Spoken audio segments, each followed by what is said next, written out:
धाराशिव बहिणीची छेड काढल्याचा जाब विचारल्याने तरुणाची हत्या. तरुणाची प्रेत थेट पोलीस अधीक्षक कार्यालयात.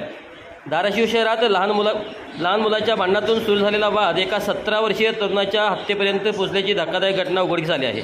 मयत तरुणाच्या बहिणीची छेड काढल्याचा जाब विचारल्याने ही बेदम मारहाण करण्यात आली होती. या मारहाणीत गंभीर जखमी झालेल्या मारुती शिवाजी इटलकर वय वर्ष 17 याचा उपचारादरम्यान मृत्यू झाला आहे. या प्रकरणी धाराशिव शहर पोलिसांनी लहू सुभाष चौधरी आणि प्रवीण सुभाष चौधरी या दोघांना अटक केली असून त्यांच्यावर चक्री जुगार आणि गुंडगिरीत सक्रिय असल्याचाही आरोप आहे.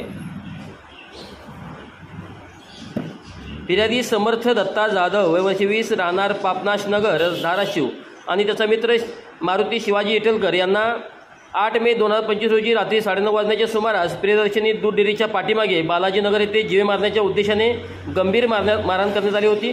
पोलिसांनी दिलेल्या माहितीनुसार मयत मारुतीच्या शाळकरी बहिणीची आरोपी छेड काढत होते.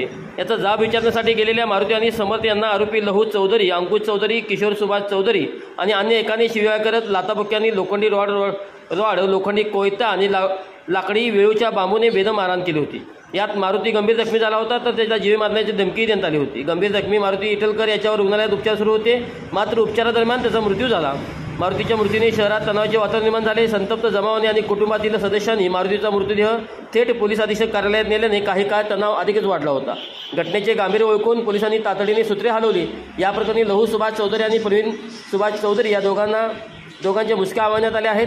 ही कारवाई पोलीस उपनिरीक्षक ओव्हाळ, पोलीस कॉन्स्टेबल रशीद खान पठाण, प्रवीण जमादार आणि सुधीर मोगडे यांच्या पथकाने